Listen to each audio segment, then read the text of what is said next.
Tak ako každý týždeň, aj dnes sme zozbierali zaujímavé udalosti z nášho mesta. Poďme sa na ne spoločne pozrieť. Mestské lesy rozbiehajú nový projekt. Beseda s ilustrátorom. Noc s Andersenom na základnej škole Jozefa Cígera Hronského. Koncert skupiny Karinka. Béčko stolných tenistov odohralo vonkajší zápas. Mestské lesy v Krupine sa snažia prejsť v určitých lokalitách na prírode blízke obhospodarovanie lesa. To má zlepšiť adaptáciu najmä dubových porastov na klimatické zmeny. Práve klimatické zmeny sú momentálnym nepriateľom lesov a ich obhospodarovania. Prírode blízke obhospodarovanie by malo dopad klimatických zmien zmierniť. V rámci neho sa Mestské lesy v Krupine zapojili aj do ďalšieho projektu s názvom Oak Adapt. Mestské lesy Krupina sme ako jeden zo 6 partnerov tohto projektu, kde je iný. Lead partner je Technická univerzita vo Zvolene, Lesnícka fakulta, Národné lesnícke centrum, firma Real Forest, ktoré nám bude vytvárať nejaké modely, ako obhospodarovať les v prírode blízkym. A na druhej strane, na maďarskej, sú tiež dvaja partneri, ktorí sa tiež zaoberajú problematikou prírode blízkeho obhospodarovania lesov v Dubinách v Maďarskej republike. Projekt Oak Adapt, ako tá anglická skratka hovorí, je zameraný na adaptáciu duba alebo dubín na prebiehajúce klimatické zmeny. A my v rámci tohto projektu, ktorý začal v októbri minulého roku, teda od 1. októbra 2024 až do konca marca roku 2027, sa budeme snažiť urobiť prebudovu zhruba 500 hektárov lesov na území Mestských lesov Krupina na prírode blízku štruktúru. To znamená, tá prírode blízka štruktúra je taká štruktúra podľa tých vedeckých poznatkov a výsledkov praxe, že sa budeme snažiť o prírodzené zmladenie a o prírode blízku štruktúru. Čo vlastne znamená, aby tá lesná pôda bola stále zatvonená, aby nevznikali nejaké holiny, nazvem to tak ľudovo holoruby, ale aby stále na lesnej pôde bol nejaký les. Či už vysoký, alebo poviem s prirodzeným zmladením. Práve tento projekt zahŕňa monitoring vyznačených lesných plôch za účelom monitorovania výsledkov prírode blízkeho hospodárenia. Monitoring budú vykonávať zamestnanci Mestských lesov a preto bolo potrebné pracovné stretnutie pre vysvetlenie procesu monitorovania.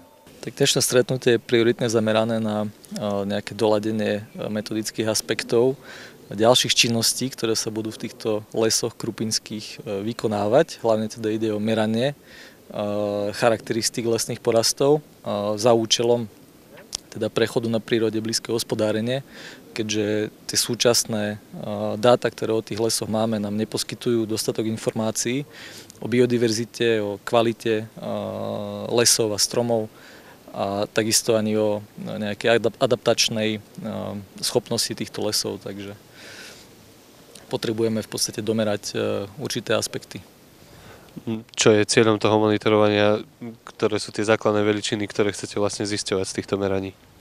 Tak základným cieľom je jednak spresniť merania tých parametrov, ktoré sú bežné, to znamená nejaké prírastky, nejaké zásoby hektárové, respektíve koľko toho dreva v tých lesoch je.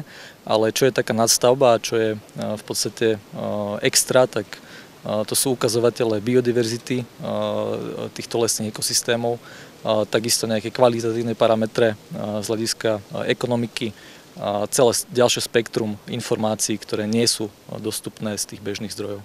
Pre vyhodnotenie projektu v časovom horizonte sú potrebné aj údaje z predchádzajúcich období. Práve v tomto smere je odborným subjektom projektu Národné lesnícke centrum a Technická univerzita vo Zvolene. Tak Národné lesnícke centrum v prvom rade poskytuje nejaké informácie o lesoch, a to hlavne z hľadiska toho, ako lesy v minulosti vyzerali, pretože ak sa bavíme o cieľoch projektu, kde majú byť implementované rôzne iné postupy v obhospodarovaní, tak, aby bola podporená biodiverzita a obnova duba a celková tá pestrosť tých lesov, tak sa musíme odraziť od nejakých informácií o lesoch, ktoré siahajú nejakú dlhšiu dobu dozadu, niekoľko desaťročí. aby sme mali nejakú porovnávaciu bázu, že takto tie lesy by mali vyzerať, pretože dnes sa tie dubiny menia v dôsledku rôznych okolností klimatickej zmeny alebo máme tu krízu biodiverzity, takže pokles nejakej druhovej rozmanitosti. No a práve Národné lesnícke centrum poskytuje alebo vie poskytnúť informácie o tom, že ako tie lesy vyzerali v minulosti a ktorým smerom by sa teda to obhospodarovanie malo uberať, aby sme dosiahli nejaký ten želaný stav. Takže toto je ako prioritná úloha. Môžem povedať aj konkrétnejšie, že budú súčasťou riešenia tzv. Typologické reprezentatívne plochy, ktoré boli zakladané práve v tej dlhodobej minulosti. No a na základe nich máme nejaké informácie. Tie typologické plochy budú aj obnovované. Na základe toho vieme vyhodnotiť, že ako sa zmenila tá úroveň tej biodiverzity alebo druhového zloženia. Takže tieto trvalé typologické plochy budú súčasťou riešenia. No a potom samozrejme Národné lesnícke centrum ako odborný orgán, odborná inštitúcia, ktorá dohliada na odborné obhospodarovanie lesov a tak ďalej, však ako tam je mnoho funkcií, ktoré Národné lesnícke centrum má, tak zároveň je zodpovedné aj za tzv. Modely hospodárenia, ktoré sú dôležité pri tvorbe programov starostlivosti o les. Takže keď hovoríme o tom, že máme zavádzať nejaké nové alternatívne formy v obhospodarovaní lesa, tak musia mať aj nejaký legislatívny rámec, nejaké ukotvenie. Takže úlohou NLCčka, Národného lesníckeho centra, je vlastne aj toto zabezpečiť to, aby tie moderné alternatívne postupy v obhospodarovaní boli v súlade so zákonom a s nejakými zaužívanými postupmi. Veríme, že nové alternatívne metódy obhospodarovania našich lesov budú úspešné a aj vďaka otvorenosti vedenia krupinských mestských lesov pomôžeme našej prírode v čase klimatických zmien. Mestská knižnica v Krupine zorganizovala besedu s ilustrátorom detských kníh a časopisov Filipom Horníkom. Beseda bola spojená s praktickou časťou, do ktorej sa deti aktívne zapájali. Filip Horník je absolventom Vysokej školy výtvarných umení a pre deti pripravil zaujímavý program. Dnes som pripravil workshop pre deti. Budeme vyrábať legendárnu postavičku Jožka Mrkvičku, ktorý vychádza v časopise Slniečko. A spravia si decká takú jednoduchú postavičku z papiera, ktorú si potom budú môcť zobrať domov. Čo vás viedlo k tomu, že sa stanete ilustrátorom? Tak ako dieťa som rád kreslil a potom som išiel na strednú školu do Kremnice, kde som chodil na tvorbu hračiek a dekoratívnych predmetov a neskôr som išiel na VŠVU, na Vysokú školu výtvarných umení, tam som študoval dizajn a vlastne sa to tak ako keby väzie so mnou, že tá kresba, malba je súčasť môjho života a neviem si bez toho predstaviť vlastne nejakú svoju funkciu. No a to povolanie tak nejak prirodzene sa vyvinulo. Práve tvorivá časť detí zaujala najviac. Ich kreativita, prenesená na papier, priniesla množstvo pekných výtvorov, za ktoré by sa nemusel hanbiť ani skutočný ilustrátor. Dnes ste mali taký workshop s ilustrátorom. Čo ste na ňom robili? No, robili sme si tieto tu postavičky, kreslili sme ich a je to lepšie ako škola, určite. A čo bolo tvojou predlohou, alebo čo si predstavovala, keď si vytvárala tú tvoju postavu? Čím si sa nechala inšpirovať? Inšpirovala som sa tými príbehmi, čo napísal do tých časopisov a aj ako bol nakreslený pekne a tými zaujímavými príbehmi o ňom. A bavila by vás takáto práca ilustrátoriek? Možno hej, ale ja mám celkom iné plány. Aj mňa by to bavilo, ale nevybral by som si to dobrovoľne. Filip Horník však neilustruje len Jožka Mrkvičku, ale má vo svojom portfóliu už množstvo prác. Najviac hrdý som možno práve na tie workshopy, práca s deťmi je super. A tiež by som asi chcel spomenúť knihy, ktorých som bol ilustrátorom. Kreslil som pre Braňa Jobusa Odpadkového fantóma alebo Zberný dvor. Pre brata Romana som kreslil Strateného kráľa. Pre Zuzku Boďovú som kreslil množstvo kníh s tematikou permonikov, banských miest slovenských, ako je Kremnica, Štiavnica, Spiš. A potom ďalšie knihy, ale teda najviac som asi hrdý na ten odkaz možno práve toho Jožka Mrkvičku. Tak ako prvý začal Jožka Mrkvičku kresliť pán Cipár. Vymyslel ho vlastne Mária Ďuričková. A Jožko Mrkvička má už cez 50 rokov a napriek tomu, že teda je takýto starý, tak je to stále 12-ročné dieťa, ktoré sa stále nevie naučiť slovenčinu. A ja vlastne iba ako keby pokračujem v tomto odkaze. Je to vlastne chlapec výmyselný, ktorý nevie poriadne písať, napriek tomu sa snaží a v každom časopise, v každom čísle časopisu Slniečko sa snaží odozdať nejaký príbeh, ktorý je ale vždy nejakým skomolený, alebo je tam nejaká nepodarená vec. Čiže ja sa snažím vlastne odovzdať takéto huncúctvo toho chlapca. Deti tak zažili kreatívne dopoludne a možno aj práve z nich vyrastú noví ilustrátori.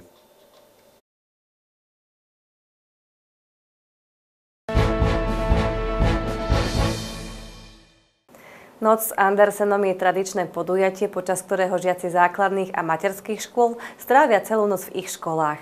Hoci toto podujatie býva väčšinou pre najmenších žiakov, na základnej škole Jozefa Cigera Hronského ho už niekoľko rokov organizujú aj pre žiakov 2. stupňa. Začiatok noci v škole odštartoval slávnostný program v jedálni.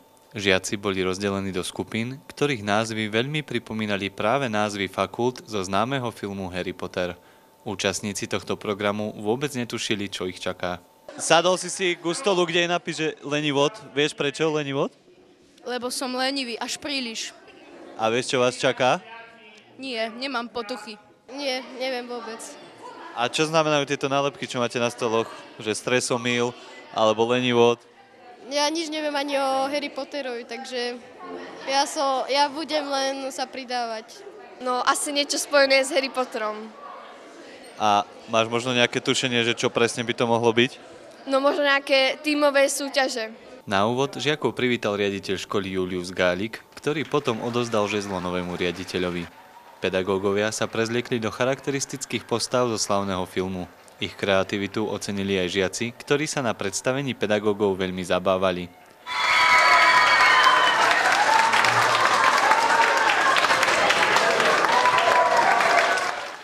Vyzdvihnúť treba aj herecké výkony učiteľov.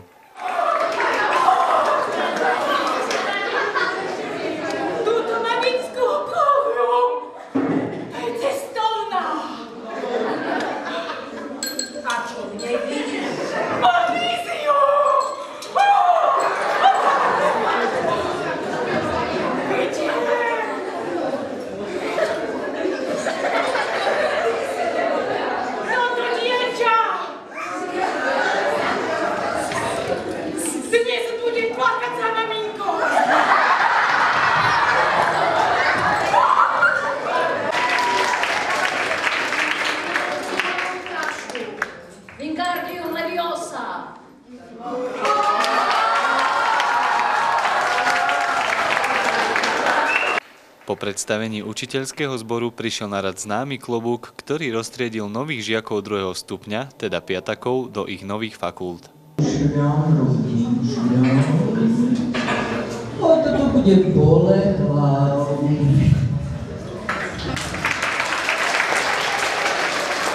Dnes máte pripravenú pre svojich žiakov noc s Andersenom, ale je to iná noc ako tá klasická pre škôlkarov a 1. stupeň, pretože je to pre 2. stupeň. Aký program ste si pripravili pre žiakov? Áno, tak aj tento rok sme sa zapojili do Noci s Andersenom. Už je to asi 3. krát, čo to organizujeme na tejto našej škole. Vždy je to teda pre 2. stupeň. Žiaci majú tento rok zaujímavú tému, aspoň pre nich, Harry Potter, takže sa vedie celý program v tomto duchu. Žiaci sú rozdelení do 5 fakult, podobne ako to je teda v Harry Potterovi, a chodia na rôzne stanovištia a robia alebo plnia rôzne úlohy, ktoré im tam budú zadané. Žiaci teda v skupinách, do ktorých boli rozdelení, spoločne prechádzali stanovištia, na ktorých museli plniť úlohy, ktoré už boli spojené nielen s filmom Harry Potter. Čo musia deti robiť na vašom stanovišti? Prečítali sme deťom prezentáciu o Hansovi Christianovi Andersenovi a teraz majú vyplniť úlohy podľa tej prezentácie. Na ďalšom stanovišti museli žiaci vysvetľovať názvy rozprávok.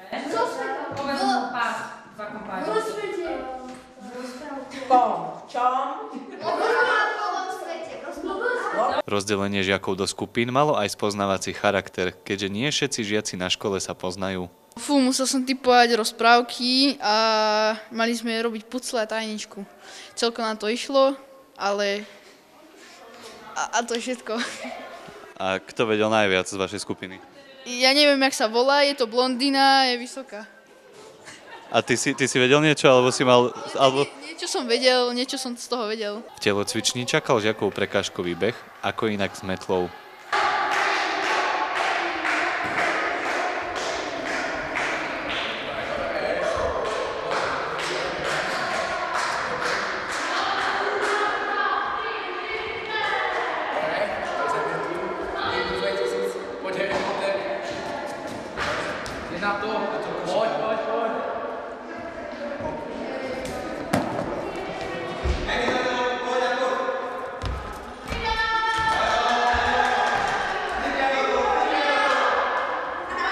Na tomto stanovišti sa venujeme šturológii, to znamená, keďže je jubilejný rok Ľudovita Štúra, venujeme sa krátkemu zhrnutiu životopisu Ľudovita Štúra, z ktorého potom študenti našej školy robia malý vedomostný test, aby získali body. A keďže bol Ľudovít Štúr ako novinár, tak majú pretransformovať úryvok zo slovenských národných novín z vtedajšieho jazyka do súčasného jazyka, aby bol správne napísaný. Na poslednom 5. stanovišti žiaci vyplnili tajničku s názvami rozprávok známeho autora Pavla Dobšinského, potom skladali na čas pucle pomocou interaktívnej tabule. Noc na škole si tak spolu užili žiaci, ale aj učitelia. Nakoniec si všetci rozprestreli spacáky a v škole spoločne prespali.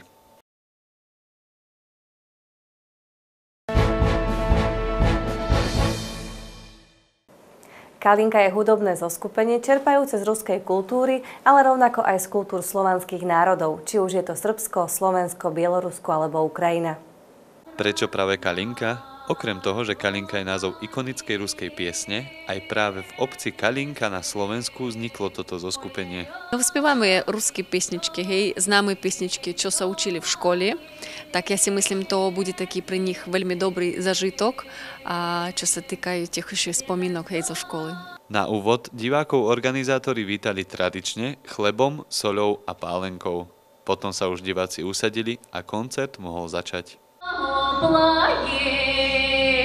Зима холодная, ой, лёли, зима холодная,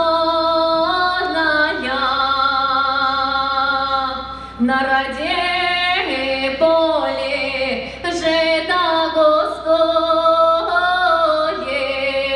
ой, лёли, жито густое.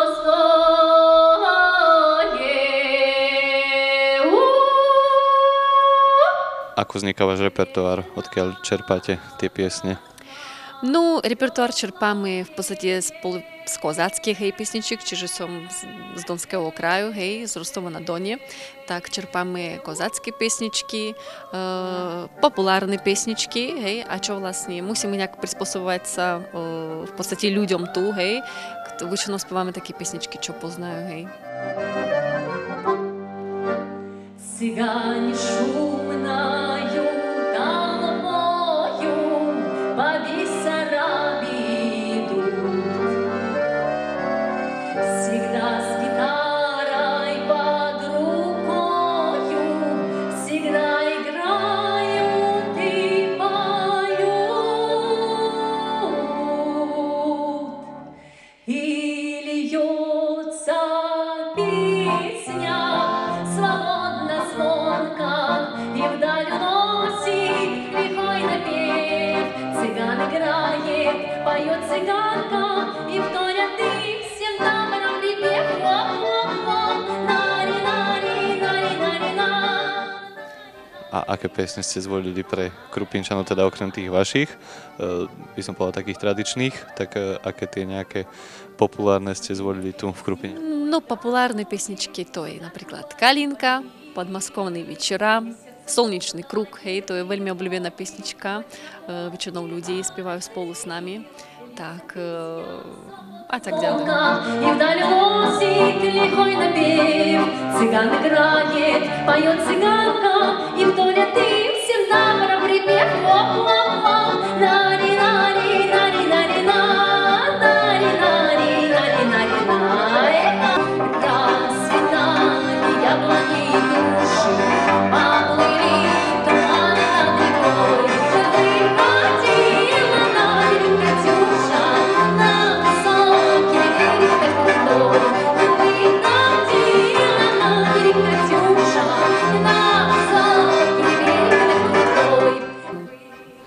Ešte ste spomenuli teda, že vy pochádzate z Donskej oblasti. Ako ste sa dostali sem na Slovensko? No to je Na Slovensku som sa dostala veľmi dávno, asi pred 9 rokmi, hej, keď sa nemýlim. Prišla som sem spievať s jednou z kapelou, my sme chodili a takto tiež spievali 2 mesiace po celom Slovensku. No a tak viete, ako sa býva, u dievčat sa zaznámia s nejakým chlapom, no a tak sa tu vydajú, tak, čiže takto.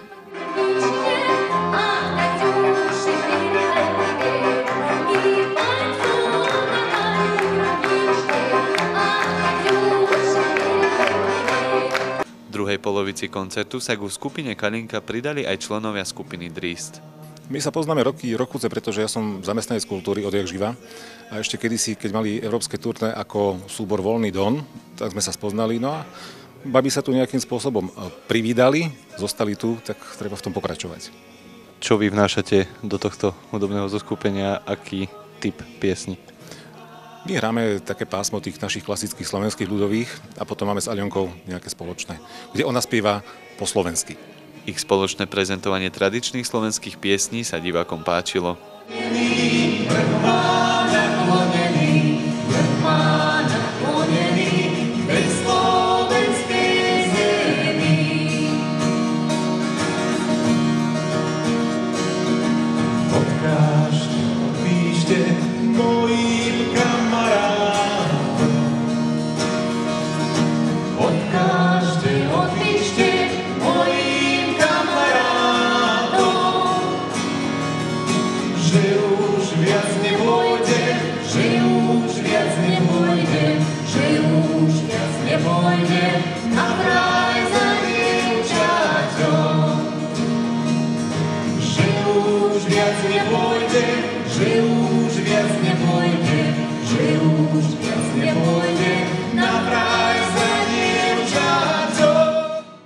Diváci, ale aj organizátori hodnotili tento koncert ako úspešný.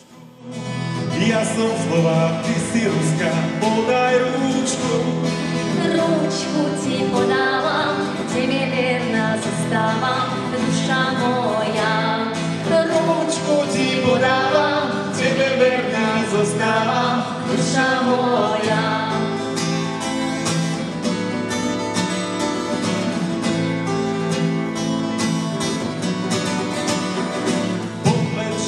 Moja milá, čia ty budeš, povedz mi, moja milá, čia ty budeš.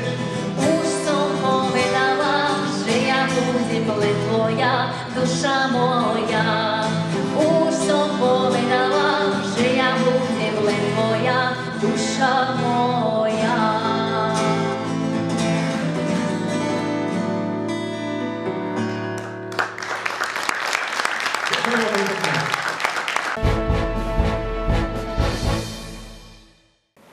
Krupinské béčko stolných tenistov v tejto sezóne úspešne bojuje v 3. lige. Momentálne im v tabuľke patrí 2. miesto.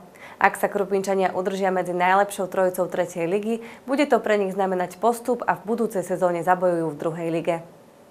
Stolní tenisti MSTK Viakorp Krupina B vycestovali na zápas k súperovi STK Kriváň. Hráčom z Kriváňa patrilo pred zápasom 3. miesto, preto sa očakával náročný a vyrovnaný zápas. Na štvorhry nastúpil Tóth so Slováčikom proti Dobrovskému s Figurom. Krupinčania zvládli prvé 2 sety pomerne ľahko, potom však súperi z Kriváňa pridali a 3. set vyhrali pomerom 11-8. Skúsení krupinskí hráči nedovolili žiadnu drámu a keď ďalší set vyhrali 8-11, tešili sa z víťazstva. Papierovo ťažších súperov mali vo štvorhre Tomášovic s Balkom. Gajdoš s Krpeľanom, proti ktorým nastúpili, nemali pred týmto duelom ani jednu prehru vo štvorhre. Mladíci z Krupiny sa však silných súperov nezľakli a od stola ich vyhnali s prehrou 0-3. Po štvorhrách to mali Krupinčania rozohrané skvele. V nasledujúcich dvojhrách však súper prepol na vyšší stupeň. V prvom kole dvojhier dokázal vyhrať len Martin Balko, ktorý porazil Figuru a zrazu bol stav vyrovnaný 3-3. Za tohto stavu Štefan Tóth porazil Figuru 0-3. Nasledovali 2 päťsetové zápasy. V prvom z nich Balko v hojdačkovom zápase s Dobrovským dokázal vyhrať 2-3 a Tomášovic po odvrátení mečbalu s Gajdošom už nepustil súperovi 5. rozhodujúci set a vyhral ho pomerom 7-11. Následne hosťujúca jednotka tímu Martin Krpeľan porazil Slováčika a stav bol po 2 kolách 4-6 pre hosťujúcu Krupinu. Domáci z Kriváňa však neskladali zbrane. Zatiaľ je stav stretnutia 6-4. Aké sú vaše šance, aby ste to ešte otočili? Tak v prvom rade sa chcem poďakovať, že prišli hosťujúci Krupinčania z Viakovku si zahrať na domácu pôdu STK Kriváň. Zatiaľ začal zápas napínavý, aj keď začiatok nebol dobrý. 4 sme prehrali obidve, takže sme museli ísť dosť veľkým mankom. Teraz sa nám podarilo troška dotiahnuť, momentálne stav 6-4 a uvidíme, ako sa to ďalej ešte vyvrbí. Samozrejme, emócie sú, všetko uvidíme, ako sa ešte ďalej bude vyvíjať. Zatiaľ vám patrí teda 3. priečka v 3. lige. Postupujú prvé 3 týmy. Chcete ísť budúci rok do tej 2. ligy, ak sa to podarí? A aké sú tam vaše šance? Áno, rozprávali sme sa s chlapcami o tom, či by sme teda chceli do tej 2. ligy skúsiť. Zhodli sme sa na to, že teda chceli by sme, keďže sme 3. a chceli by sme to nejak udržať. Takže uvidíme, ako sa dnešný zápas vyvinie. Samozrejme, ešte po obede nás čaká náročný zápas. Za stavu 4-6 Dobrovský s prehľadom porazil Tóta a všetko vyzeralo tak, že za stavu 5-6 bude zápas dramatický. To však Krupinčania nechceli pripustiť a keď Martin Balko porazil Gajdoša v pecetovej bitke, za stôl sa postavili Tomášovič so Slováčikom. Prvý spomínaný nedal súperovej jednotke žiadnu šancu na zdramatizovanie dobre rozohratého zápasu. Krpeľana poslal od stola s prehrou 0-3 a rovnako si počínal aj Slováčik proti Figurovi. Konečný stav zápasu tak vyznel 5-9 pre Krupinu. Vďaka patrí aj súperovi z Kriváňa, ktorý podal pekný bojovný výkon. Naše Bčko si týmto výsledkom zaistilo už predčasný postup do 2. ligy. Zabojovať však ešte stále môže o konečné prvé miesto v 3. lige.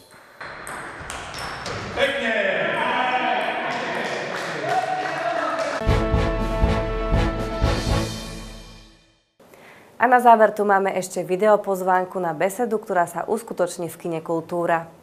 Občianska iniciatíva Krupina a okolie si opäť pre obyvateľov pripravila diskusiu. Témou je tentokrát korupcia, ako začína a kde končí. Obyvateľia budú môcť diskutovať so Zuzanou Petkovou, riaditeľkou nadácie Zastavme korupciu a Ľubomírom Daňkom, bývalým šéfom NAKA. Diskusia bude prebiehať opäť v kine Kultúra vo štvrtok 10. apríla o 17. hodine.